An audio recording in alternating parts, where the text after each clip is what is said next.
tiap kali nak semayang 5 kali sehari, tiap-tiap hari sepanjang umur kita diminta laung Allahu Akbar.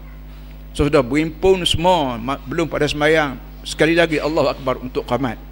Dan bila sudah berimpun semua, sekali lagi disebut Allahu Akbar, takbiratul ihram kita panggil. Takbiratul ihram makna takbir mengharam segala benda halal. Bila kita semayang, kita diminta Allahu Akbar secara rukun. Takbir ini mengharamkan benda halal.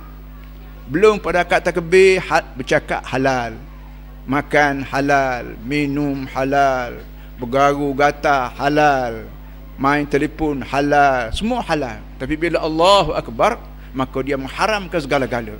Nak bercakap pun tak boleh lain pada bercakap dengan Allah.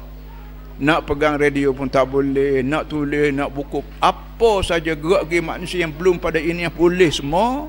Bila mari Allahu Akbar takbir ihram, aku haram segala-gala. Dan berhentinya ialah salam. Habis semayang ialah wa tahliluha at-taslim, menghalalkan semula barang haram tadi melalui salam. Assalamualaikum warahmatullahi. Maka halal lah segala kejadian selama ininya haram dalam semayang kita.